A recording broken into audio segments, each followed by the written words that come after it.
ফেব্রুয়ারির প্রথমার্ধে অনুষ্ঠেয় সাধারণ নির্বাচন সফলভাবে আয়োজনে কমনওয়েলথের পূর্ণ সমর্থন চেয়েছেন প্রধান উপদেষ্টা ডক্টর মোহাম্মদ ইউনূস। 24শে নভেম্বর রাষ্ট্রীয় অতিথি ভবন যমুনায় কমনওয়েলথ মহাসচিব শার্লি আগুয়েরকর বচওয়েরের সঙ্গে বৈঠকে তিনি এই সমর্থন চান। প্রধান উপদেষ্টা কমনওয়েলথ মহাসচিবকে বাংলাদেশের নির্বাচনের প্রতি গভীর আগ্রহের জন্য ধন্যবাদ জানান। অন্তর্বর্তী সরকারের পক্ষ থেকে নির্বাচন অবাধ, স্বচ্ছ, গ্রহণযোগ্য ও উৎসবমুখর পরিবেশে আয়োজনের অঙ্গীকার পুনর্ব্যক্ত করেন। তিনি বলেন, আমাদের গণতান্ত্রিক রূপান্তর এবং আসন্ন সাধারণ নির্বাচনে আপনারা সমর্থন দেবেন বলে আশা করি। জবাবে কমনওয়েলথ মহাসচিব প্রধান উপদেষ্টাকে আশ্বস্ত করেন, কমনওয়েলথ বাংলাদেশের নির্বাচন ও নির্বাচন পরবর্তী রূপান্তরের ক্ষেত্রে পূর্ণ সমর্থন দেবে।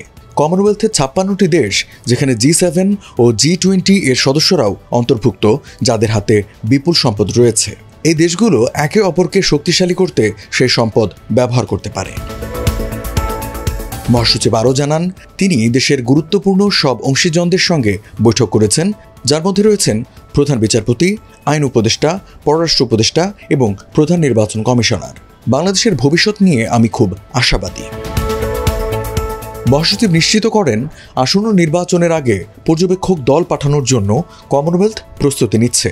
বৈঠকে দুই নেতা তরুণদের ক্ষমতায়ন, উদ্যোক্তা তৈরি, সামাজিক ব্যবস্থা সৃষ্টি এবং বেকারত্ব, কার্বন নির্গমন ও বৈষম্য হ্রাসের লক্ষ্য নিয়ে 3-0 ভিশন বাস্তবায়ন সম্পর্কেও আলোচনা করেন।